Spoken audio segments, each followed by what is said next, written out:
Kantor Perwakilan Bank Indonesia Bali menilai, meskipun inflasi secara umum cukup terkendali, namun bahan pangan tercatat mengalami kenaikan harga yang cukup tinggi sehingga perlu mendapatkan perhatian.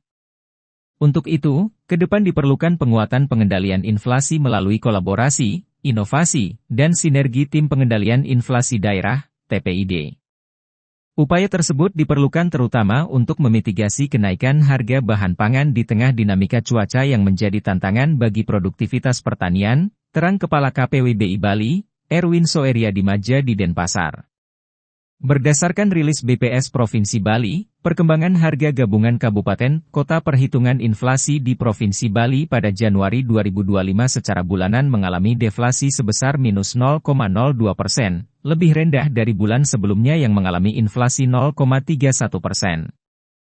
Secara tahunan, inflasi Provinsi Bali meningkat menjadi 2,41% dari 2,34% pada Desember 2024, namun tetap berada dalam rentang sasaran inflasi 2,15-1%. Secara spasial, Singaraja mengalami deflasi bulanan terdalam yakni minus 0,53% atau inflasi tahunan 1,61%, diikuti kota Denpasar dengan deflasi sebesar minus 0,27% atau inflasi tahunan 2,49%. Adapun Kabupaten Tabanan mengalami inflasi bulanan tertinggi yakni 0,48% atau inflasi tahunan 3,00%, diikuti Kabupaten Badung dengan inflasi bulanan 0,47% atau inflasi tahunan 2,47%. Deflasi yang terjadi di Provinsi Bali terutama disumbang oleh kelompok perumahan, air, listrik, dan bahan bakar rumah tangga, sementara kelompok makanan, minuman, dan tembakau masih mengalami inflasi.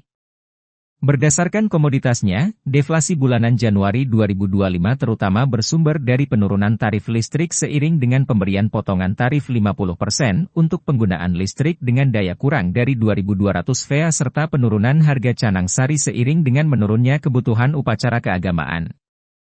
Sementara itu, deflasi yang lebih dalam tertahan oleh kenaikan harga komoditas pangan seperti cabai rawit, cabai merah, kangkung, sawi hijau, dan minyak goreng. Kenaikan tersebut disebabkan oleh musim hujan yang menurunkan hasil panen dan menghambat distribusi. Ke depan, terdapat beberapa risiko yang perlu diwaspadai, seperti gangguan cuaca yang berpotensi menyebabkan penyakit ternak dan tanaman serta menghambat distribusi pangan.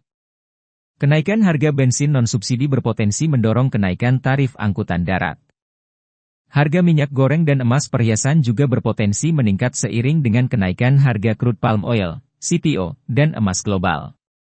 Suardika melaporkan untuk Bisnis Bali.